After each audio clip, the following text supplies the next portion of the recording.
విధంగా బీజేపీ ఆలోచన తీరు ఉందో మరొక్కసారి బయట పెట్టుకుంది బీజేపీ పార్టీ. అసలు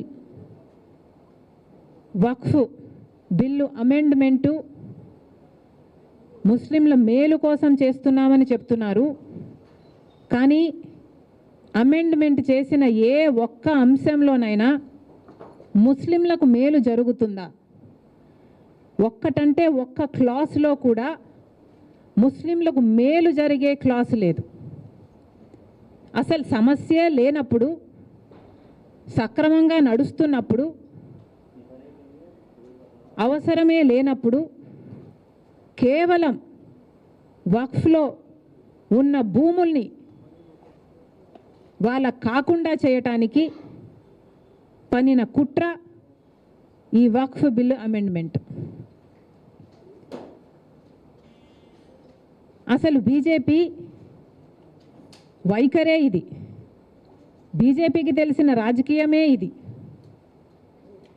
మతం పేరుతో చిచ్చు పెట్టాలి, ఆ మంటలో చలి కాచుకోవాలి. మతం పేరు, కులం పేరు చెప్పి మనుషుల్లో విభజన తేవాలి. విభజన తెచ్చాక ఎవరికి వాళ్ళు, ఏ కమ్యూనిటీకి ఆ కమ్యూనిటీ విడిపోతే, పోలరైజ్ అయిపోతే దాన్ని ఓటు బ్యాంక్గా మార్చుకునే వికృత ఆలోచన బీజేపీది. మరొక్కసారి మళ్ళీ ఇదే చేసింది బీజేపీ పార్టీ. పోలరైజ్ చేసి, ఓట్ బ్యాంకుల్ని పోలరైజ్ చేసి లబ్ధి పొందాలి అని బీజేపీ పార్టీ కుట్ర పన్నింది. అందులో భాగమే ఈ వక్ఫ్ బిల్లు అమెండ్మెంట్. కానీ బాధాకరం ఏమిటి అంటే, ఈరోజు బీజేపీ పార్టీ అధికారంలో ఉంది అంటే దానికి కారణం చంద్రబాబు గారు ఇస్తున్న మద్దతు. చంద్రబాబు గారిని సూటిగా ప్రశ్నిస్తున్నాం. చంద్రబాబు గారు, ముస్లింలు మీకు ఓటు వేయలేదా? గత ఎన్నికల్లో ముస్లింలు మీకు ఓటు వేయలేదా? ప్రభుత్వం ఎలాగైనా మారాలి అన్న కసితో ప్రజలు మీకు ఓట్లేస్తే వాళ్ళల్లో ముస్లింలు లేరా? పవన్ కళ్యాణ్ గారు కూడా సమాధానం చెప్పాలి, చంద్రబాబు గారు సమాధానం చెప్పాలి. వీళ్ళందరూ ఓట్లేస్తే కదా మీకు ఇంత అధికారం వచ్చింది, మీకు ప్రజలు ఇంత బలం ఇస్తే కదా ఈరోజు మీరు బీజేపీకి బలం ఇస్తున్నారు, కేంద్రంలో సర్కారు నిలబెట్టగలిగారు. మరి అలాంటప్పుడు మీ రాష్ట్రంలో ఉన్న ముస్లింలకైనా మీరు ఏం సమాధానం చెప్పుకుంటారు? ఎలా ముఖం చూపించుకుంటారో చంద్రబాబు గారు సమాధానం చెప్పాలి. ఇఫ్తార్ విందులు ఇస్తే సరిపోతుందా? ముస్లింల మీద నిజంగానే ప్రేమ ఉండాల్సిన అవసరం లేదా మీకు? వాళ్ళ ఓట్లు వేయించుకున్నారు.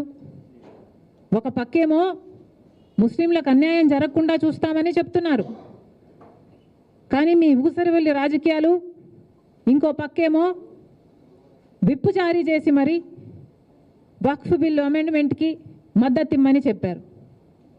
ఇది ఎలా సాధ్యం? మీరు ముస్లింలకు న్యాయం చేసిన వాళ్ళ, అన్యాయం చేసిన వాళ్ళ?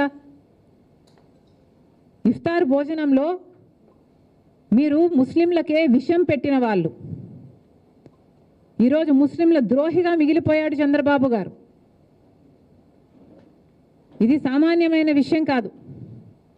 ముస్లింలకు ఇంత ద్రోహం చేస్తుంది బీజేపీ పార్టీ, వాళ్లకు మీరు అండగా నిలబడ్డారు. ఇది న్యాయమేనా? ఆంధ్ర రాష్ట్ర ప్రజలకు సమాధానం చెప్పాలి చంద్రబాబు గారు. ఏ రీతిలో న్యాయం చేసినట్టు? ఒక పక్కేమో ముస్లిం వాళ్ళ ఆస్తులను తీసేసుకోవాలని బీజేపీ పార్టీ కుట్ర చేస్తే దానికి మీరు అక్కడ మద్దతు ఇస్తున్నారు. ఇక్కడేమో మళ్ళీ అదే సాయంత్రం ఇక్కడ రిపేర్ కార్యక్రమాలు.